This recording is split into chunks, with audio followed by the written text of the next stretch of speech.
নমস্কার বন্ধুরা, মনীষা রান্নাঘরে সবাইকে স্বাগত। প্রতিদিনের মতো চলে এলাম আবারও একটা রেসিপি নিয়ে। আশা করি আপনাদের বেশ ভালো লাগবে। এই রেসিপিটা কিন্তু বানাতে খুবই সহজ লাগে আর খেতে লাগে অসাধারণ। মাত্র হাতের কাছে থাকা কয়েকটা উপকরণ দিয়ে কিন্তু রেসিপিটা তৈরি হয়ে যায়। তো চলুন এখানে রেসিপিটা শুরু করি আর দেখে নেওয়া যাক এই রেসিপির জন্য আমার কী কী লাগে। প্রথমে আমি 3টে সেদ্ধ আলু নিয়েছি আর এখন আমি রেসিপিটা তৈরি করব। তো তার জন্য প্রথমে গ্যাসে একটা কড়াই বসিয়ে দিয়েছি। কড়াইটা গরম করে আমি দিয়ে দিলাম রান্নার তেল। তেলটাকে বেশ ভালোভাবেই কিন্তু গরম করে নিতে হবে। আর হ্যাঁ, এটা কিন্তু আমি সর্ষের তেলই দিলাম।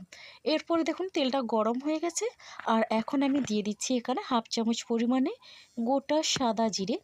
এবার জিরেটা হালকা ভাজা হয়ে আসলে সুন্দর একটা মিষ্টি গন্ধ বেরোলে এখন আমি দিয়ে দিচ্ছি এখানে মিডিয়াম সাইজের পেঁয়াজ কুচি। তো আমি পেঁয়াজ কুচিটা দিয়ে এখন বেশ ভালোভাবে নাড়াচাড়া করে নিলাম। তো এরপরে দেখুন পেঁয়াজটা আমি হালকা লাল করে ভেজে নেব। আর এরপরে এখানে আমি দিয়ে দিচ্ছি কাঁচা লঙ্কা কুচি। তো বন্ধুরা এখানে কিন্তু আমি 2টো কাঁচা লঙ্কা কুচি দিয়ে দিলাম। আর কাঁচা লঙ্কা কুচি দিয়ে এখন দিয়ে দিচ্ছি 1/2 চামচ পরিমাণে গ্রেট করে রাখা আদা। এখানে কিন্তু আমি কোনো রকমের রসুনের ব্যবহার করছি না। তো আদা দিয়ে বেশ ভালোভাবেই নাড়াচাড়া করে নিচ্ছি। আর আদা দিয়ে কিন্তু বেশি ভাজার দরকার নেই। এইভাবে কয়েক সেকেন্ডের মতো নাড়াচাড়া করে নিতে হবে যাতে আদার কাঁচা গন্ধটা চলে যায়। তো বন্ধুরা দেখুন এখন আমি এখানে দিয়ে দিচ্ছি টমেটো কুচি। তো এখানে আমি 2টো টমেটো কুচি করে রেখেছিলাম, সেখান থেকে অর্ধেকটা পরিমাণে আমি দিয়ে দিলাম। এবার টমেটো কুচি দিয়ে একই রকমভাবে বেশ ভালোভাবে নাড়াচাড়া করে নেব। আর আজকের এই নাস্তার রেসিপিটা কিন্তু আলু আর আটা দিয়ে আমি তৈরি করে নেব ঝটপট, যেটা কিন্তু সবাই একবার দেখার পরে খুব সহজে বানিয়ে নিতে পারবে। ভীষণই সহজ আর হেলদি একটা রেসিপি। তো বন্ধুরা এরপর আমি এখানে দিয়ে দিচ্ছি দেখুন খুবই ছোট সাইজের একটা গাজর কুচি। তো বন্ধুরা গাজরটাকে আমি গ্রেট করে নিয়েছি, কুচি করে নিয়ে সরি আমি গ্রেট করে নিয়েছি। এবার আমি গ্রেট করা গাজরটা দিয়ে একটু ভালোভাবে নাড়াচাড়া করে নিলাম। আর এখন আমি এখানে দিয়ে দিচ্ছি আলু। তো বন্ধুরা আমি 3টে সেদ্ধ আলু রেখেছিলাম, তো ওই সেদ্ধ আলু 3টে আমি গ্রেট করে নিচ্ছি আর ওই বড় ছিদ্রটা দিয়ে কিন্তু গ্রেট করে নিচ্ছি। আর এই নাস্তাটা যেমন জলখাবারে ভালো লাগবে, সেই রকম সন্ধ্যের সময় হালকা ফুলকা খিদে পেলেও অবশ্যই এটা খেতে পারেন। আর বাচ্চাদের টিফিন বক্সে দিলে, এমনকি বড়দের লাঞ্চ বক্সে দিলেও কিন্তু সবাই টিফিন বক্স অনায়াসে খালি করে দেবে। তো বন্ধুরা দেখুন এখন কিন্তু আমি আলু গ্রেট করে দিয়ে দিলাম। এখানে কিন্তু 3টে আলুই আমি গ্রেট করে দিয়ে দিচ্ছি। আর দেখুন আলুগুলো কিন্তু এইভাবে একটু বড় ছিদ্র দিয়ে যেহেতু গ্রেট করছি একটু মোটা মতো হয়েছে, তো মোটা দানার মতো করে নিয়েছি। আর এখন এই আলুর মধ্যে দিয়ে দিলাম স্বাদ অনুসারে লবণ আর দিচ্ছি কালারের জন্য হলুদের গুঁড়ো। এবার ঝালের জন্য অল্প পরিমাণে ঝাল লঙ্কার গুঁড়ো। আপনারা যেমন ঝাল খেতে পছন্দ করেন সেই বুঝেই লঙ্কার পরিমাণটা দেবেন। আমি এই জিরের গুঁড়ো 1/2 চামচ পরিমাণে দিয়ে এখানে দিয়ে দিচ্ছি খুবই সামান্য পরিমাণে গরম মশলা গুঁড়ো। এরপরে দেখুন এই মশলাগুলো দিয়ে বেশ ভালোভাবেই কিন্তু নাড়াচাড়া করে আমি এটা কষিয়ে নেব। মিনিমাম কিন্তু এখানে 5-6 মিনিটের সময় লাগে এই মশলা দিয়ে আলু দিয়ে কিন্তু ডোটা রেডি করতে। আমি এখানে আটার ডো তৈরি করে নেব, তার জন্য আলুর এই মশলাটা কিন্তু বেশ ভালোভাবে কষিয়ে নেব। তো বন্ধুরা দেখুন এইভাবে এখানে নাড়াচাড়া করে একটু কষিয়ে নিলাম। আর এটা কিন্তু ভীষণই টেস্টি হয়। আর দেখুন বন্ধুরা এইভাবে করে এখানে কষিয়ে নেওয়ার পরে এখানে আমি দিয়ে দিচ্ছি দেখুন জল। তো জলটা আমি কিন্তু ঈষৎ উষ্ণ গরম জলই দিচ্ছি। আর বেশি জল দেওয়ার প্রয়োজন নেই, অল্প পরিমাণে আমি জল দিলাম। যেহেতু আমি এখানে একটা আটার ডো তৈরি করে নেব তার জন্য জলটা দিলাম।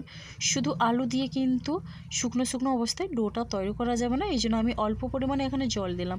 আর জলটা দিয়ে এখন একটু এটা আমি নাড়াচাড়া করে নিচ্ছি। আর দেখুন এখানে বেশ সুন্দরভাবেই ফুড আসলেই কিন্তু এবার এখানে মাঝার সাইজের বাটিতে 1 বাটি পরিমাণে আমি আটা দেব।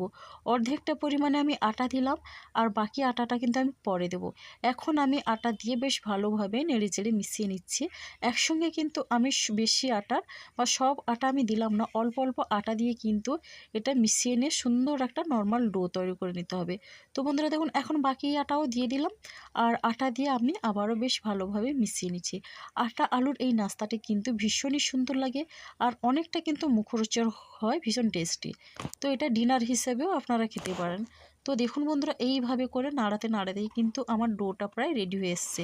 এরপরে এখানে আমি দিয়ে দিচ্ছি ধনেপাতা কুচি। আর ধনেপাতা কুচি দিয়ে একই রকমভাবে আমি এইভাবে লো ফ্লেমে কিন্তু আমি এই নাড়াতে নাড়াতে কিন্তু ডোটা তৈরি করে নেব। আর দেখুন বন্ধুরা, এখানে কিন্তু ডোটা আমার প্রায় রেডি হয়ে গেছে। আর এটা কিন্তু বেশি নরম নয়। তো এইভাবে দেখছেন, আর ঠান্ডা হয়ে গেলে কিন্তু অনেকটা শক্ত হয়ে যাবে। তো বন্ধুরা, এখন কিন্তু আমি একটা প্লেটের মধ্যে আটা আলুর এই ডোটা নিয়ে নিচ্ছি।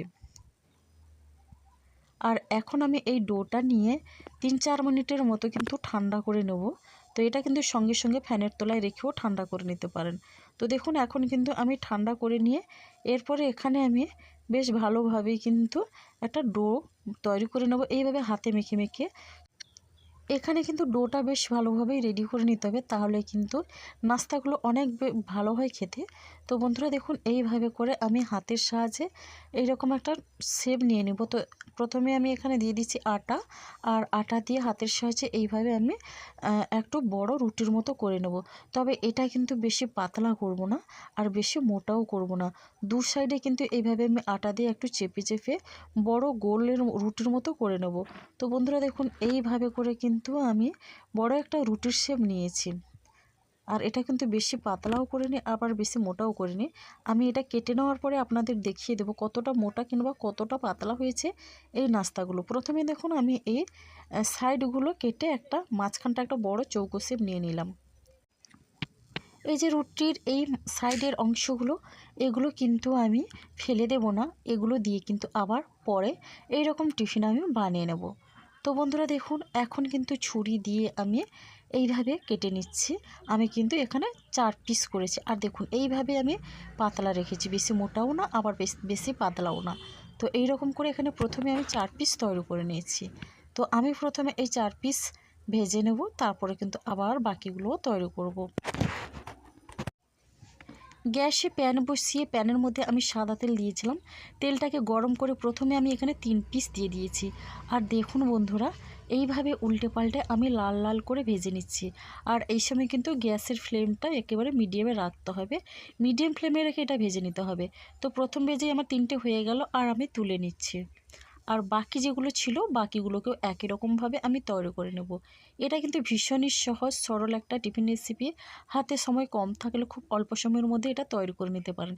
এখানে কিন্তু সবগুলো আমার রেডি হয়ে গেছে, আর দারুণ হয়েছে কিন্তু এগুলো খেতে। অবশ্যই একবার হলেও ট্রাই করবেন, আর কেমন লাগলো কমেন্ট করতে ভুলবেন না। আপনাদের একটা মিষ্টি কমেন্ট কিন্তু আমাকে অনেকটা উৎসাহ দেয় নতুন নতুন রেসিপি বানানোর জন্যে। একঘেয়ে রুটি পরোটা যখন ভালো লাগে না, তখন কিন্তু এই নাস্তা রেসিপিটি অবশ্যই ট্রাই করতে পারেন। তাহলে বন্ধুরা, আজকের রেসিপিটা আমার এই পর্যন্ত। আর আগামীকাল আসবো আবারও একটা নতুন রেসিপি নিয়ে। আপনারা সবাই সুস্থ থাকুন, ভালো থাকুন। অসংখ্য ধন্যবাদ। আর অনেক অনেক ভালোবাসা রইল আমার সোনা বন্ধুদের জন্যে।